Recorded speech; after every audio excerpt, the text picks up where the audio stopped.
కేంద్ర ఆర్థిక మంత్రి నిర్మలా సీతారామన్ ప్రవేశపెట్టిన 2024-25 బడ్జెట్ అన్ని వర్గాలను అలరించే విధంగా ఉందన్న అభిప్రాయాన్ని ఆర్థిక నిపుణులు వ్యక్తం చేస్తున్నారు.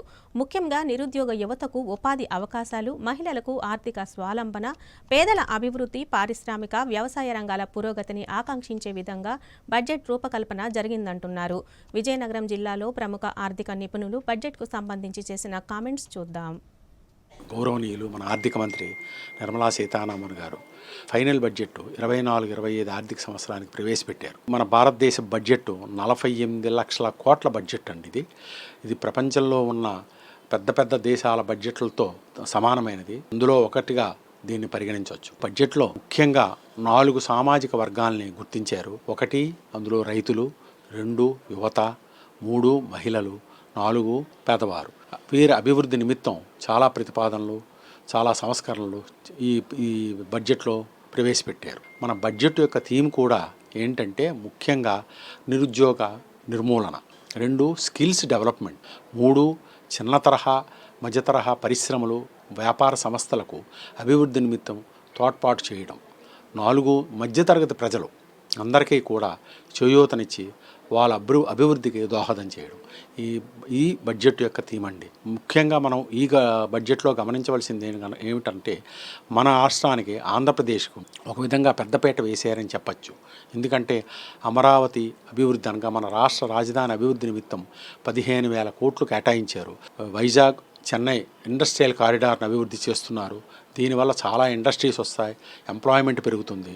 ఆంధ్రప్రదేశ్లో మన రాష్ట్రంలో వెనుకబడిన ప్రాంతాలకు, జిల్లాలకి కూడా భారీగా కేటాయింపులు చేశారు. పోలవరం ప్రాజెక్టు నిర్మాణానికి అన్ని విధాల తోడ్పాటు చేసి నిధులను కేటాయిస్తున్నారు. ముఖ్యంగా ఇందులో తెలుసుకోవాల్సిన విషయం ఏంటంటే మన జాతీయ ఆహార వ్యవస్థకి పటిష్టమైనది పోలవరం ప్రాజెక్టుగా వాళ్ళు గుర్తించారు. ఇది మన నిజంగా చాలా గర్వించదగ్గ విషయం.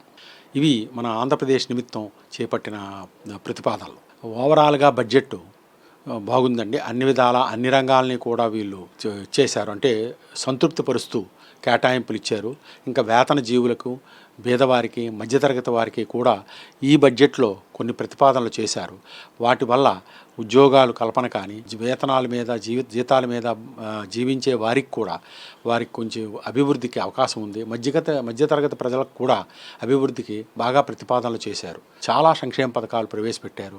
ఒక విధంగా చెప్పాలంటే ఇప్పుడు మహిళలు సంక్షేమ నిమిత్తం 3 లక్షల కోట్లు కేటాయించారు. అన్ని రంగాలకి, అంటే రక్షణ, వ్యవసాయ రంగం, గ్రామీణ అభివృద్ధి, మౌలిక సదుపాయాల నిమిత్తం 11,11,000 కోట్లు కేటాయించారు. దీనివల్ల వేతన జీవులకు కానీ, మధ్యతరగతి ప్రజలకు కానీ, జీతాలు ఆర్జించే వారికి కానీ బాగుంటుందని నా ఉద్దేశం.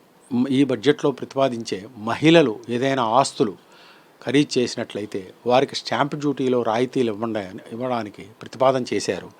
ఈ కేంద్ర ప్రభుత్వం రాష్ట్ర ప్రభుత్వాలకు ఈ విషయంలో ఈ ప్రతిపాదనను అమలు చేయవలసిందిగా సూచిస్తుందని బడ్జెట్లో తెలియపరిచారు. సో బడ్జెట్ అన్ని రంగాల్లోనూ సమగ్రాభివృద్ధికి సమతుల్యంగా అన్ని విషయాల్ని దృష్టిలో పెట్టుకొని ఈ బడ్జెట్ ప్రవేశపెట్టడం జరిగింది.